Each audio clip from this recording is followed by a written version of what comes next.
Leaving Neverland has been seen by his many wild-eyed defenders as a j'accuse aimed at the legacy of Michael Jackson. It is not.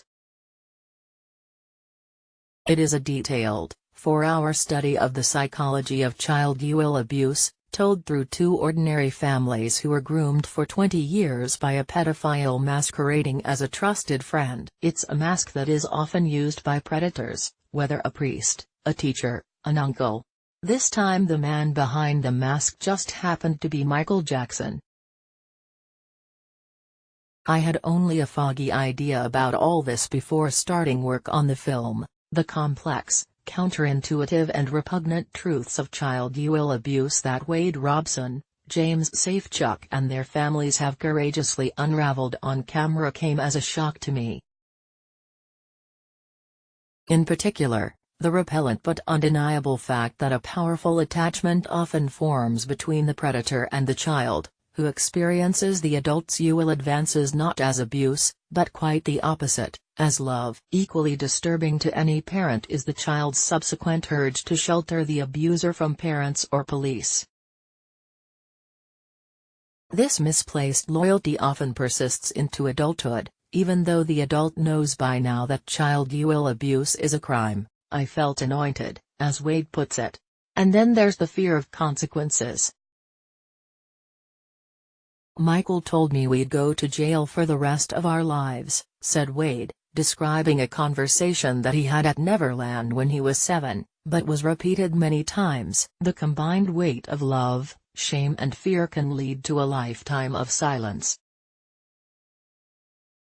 The psychological strain of keeping the secret corrodes the soul, resulting in depression, feelings of worthlessness, substance abuse, suicidal thoughts, and the victim doesn't connect these symptoms with a childhood relationship. I am no psychotherapist, but this all started to make a dreadful kind of sense to me.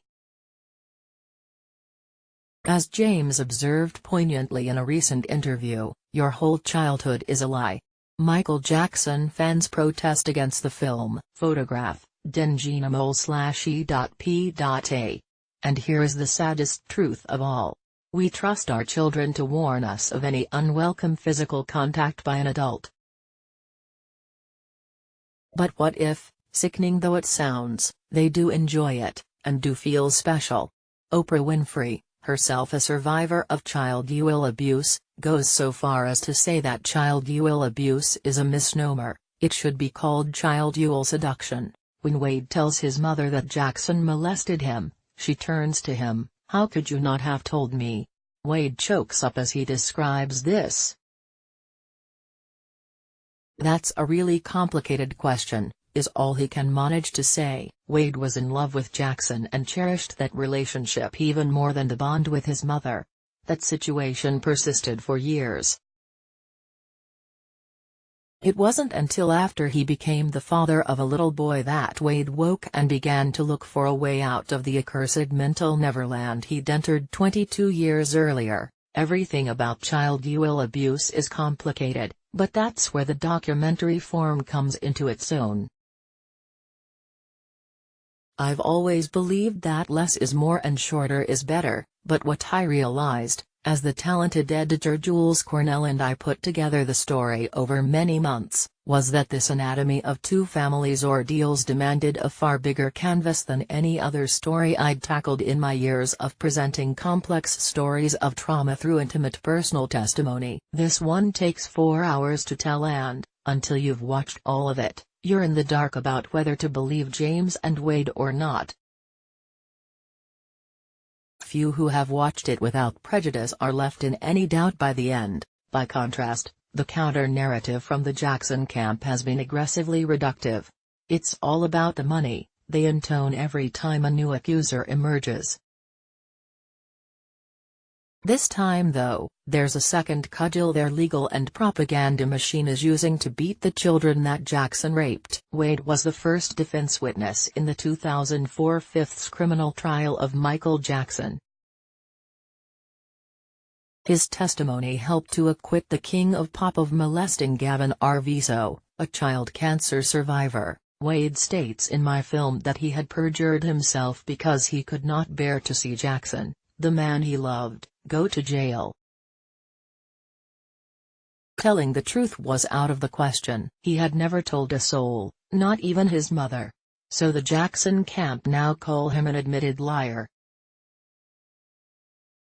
This argument falls apart when you apply even the merest dusting of common sense. Was he lying then? Or is he lying now? You can't have it both ways. The evidence of perjury of course comes from Wade himself. Part 2 of the documentary leads all but the most hard-bitten fan to an understanding of why he lied then, and is telling the truth now. Michael Jackson, dazzling glare of celebrity. Photograph, Timothy O'Clery AFP/Getty Images. The charge that James and Wade are in it for money is equally flimsy.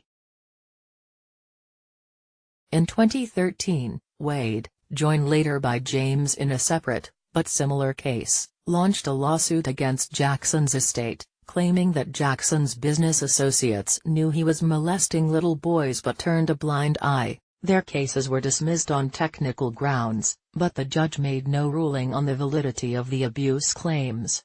The cases have both gone to appeal. So where will this gold come from? The answer is that Wade and James would have to win it in a hotly contested court battle. A jury would have to weigh up evidence, of which there is plenty, and decide that their claims were valid.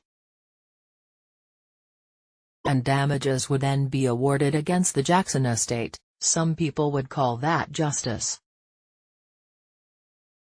The most extraordinary thing in all this is that no one denies that Jackson took little boys to his bed, night after night, for many, many years. What did his family and business associates think he was doing with these little boys behind a locked door? Did they believe he was actually a child in the body of a man and therefore somehow needed to sleep with little boys? That makes no sense if you think about it for more than a second. Why has it taken 30 years for Jackson to be unmasked? Here in the UK we were all asking the same question after Jimmy Savile. The answer has something to do of course with the dazzling glare of celebrity and our instinctive deference to talent and wealth. But it also has a lot to do with collective ignorance. Joe Public, that includes me before making this film, has no idea what grooming by a predatory pedophile looks like. Why didn't the kid go running to Mummy as soon as he was groped? This is partly why so many victims take their shameful secret to their graves. Leaving Neverland is a humble attempt to change that, and light a beacon for those who, when the time is right, may wish to break their silence and confront their abuser, alive or dead.